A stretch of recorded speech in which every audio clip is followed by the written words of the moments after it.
जय हिंद प्यारे साथियों, बहुत बहुत स्वागत करता हूं आप लोगों अपने चैनल वैकेंसी पॉइंट पर। तो दोस्तों आज की वीडियो होने वाली बहुत ही ज़्यादा खास, क्योंकि उस इंतज़ार का घड़ी ख़त्म हो चुकी है जिसका इंतज़ार कर रहे थे वो सारे अभ्यर्थी जिन्होंने रिट डाली हुई थी, और वो सारे के सारे अभ्यर्थी जो कि इस भर्ती से बाहर हो चुके थे। आपको पता है दोस्तों, DBPST के लिए 36,000 प्लस कैंडिडेट क्वालिफाई किए गए थे, लेकिन उनमें सिर्फ और सिर्फ चयनित किए जाएंगे 9,534 कैंडिडेट, जिनकी पुष्टि ऐसी हो रही है कि जो सारे के सारे धांधली में शामिल हैं, उनके अलावा और बचे हुए सारे के सारे कैंडिडेट बाहर हो जाएंगे। अब बात करेंगे दोस्तों कि आज की खबर क्या है।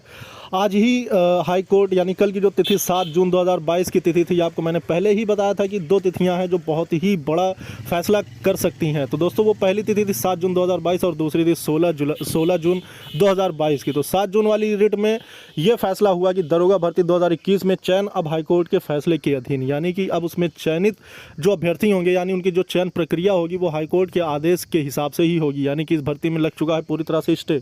अब उसके बाद उन खबरों के मुताबिक बात करें तो राज्य सरकार को 4 हफ्ते में दाखिल करना होगा जवाब। 4 हफ्ते में राज्य सरकार को जवाब दाखिल करने के आदेश दिए गए हैं हाईकोर्ट की तरफ से, और हाईकोर्ट का यह भी कहना है कि कोर्ट का कोई भी फैसला किसी के दबाव में नहीं होगा।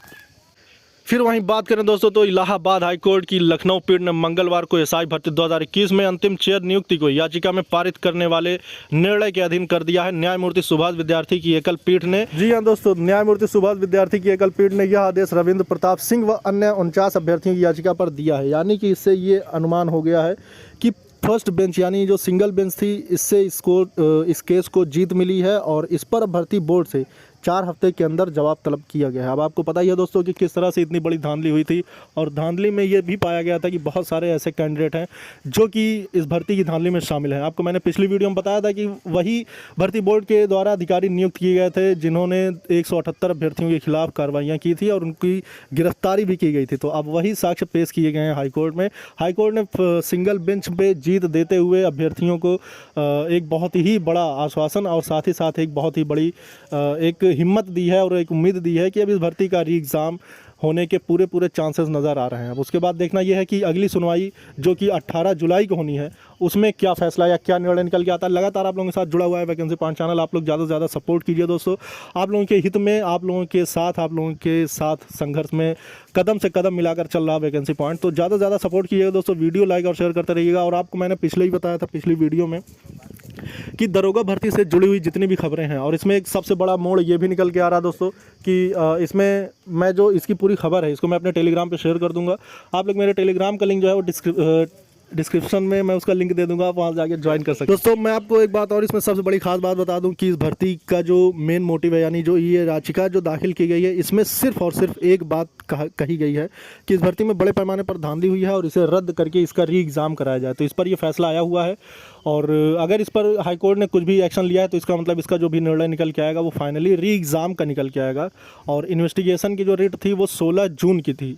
दोस्तों मैं आपको एक बार फिर से ये कंफर्म करा दूं कि ये जो रिट डाली गई थी, बहुत सारे अभ्यर्थी कह रहे थे सर ये रिट किस चीज़ के लिए डाली गई है। तो ये फाइनली ये रिट थी कि भर्ती में धांधली हुई है और उसके बाद इसको रद्द करके फिर से री एग्ज़ाम कराया जाए। तो इसका निर्णय निकल के आएगा यही कि री एग्ज़ाम होना चाहिए।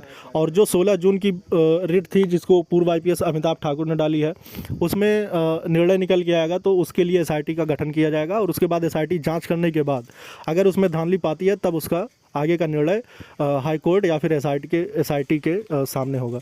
लेकिन बात करें दोस्तों तो फाइनली सिंगल बेंच से जीत मिली है, तो फिर इसका कुछ तो निर्णय निकल के आएगा ही। फाइनली 4 हफ्ते के अंदर भर्ती बोर्ड से जवाब तलब किए गए हैं, और इसके जवाब में भर्ती बोर्ड ने जब खुद अपने अधिकारियों को नियुक्त करके उन धांधलीबाजों को पकड़ा है तो फिर उसका निर्णय भी भर्ती बोर्ड अवश्य करेगा। और जबकि भर्ती प्रक्रिया में अभी तक किसी प्रकार की रोकथाम नहीं हुई थी, यानी कोई स्टे नहीं लगा हुआ था, मगर अब भर्ती प्रक्रिया जो है वो कोर्ट के अधीन है, यानी कि जब कोर्ट का आदेश होगा तभी भर्ती प्रक्रिया आगे बढ़ेगी। अर्थात इसमें यह कहा जा सकता है कि भर्ती प्रक्रिया पूरी तरह से स्टे हो चुकी है।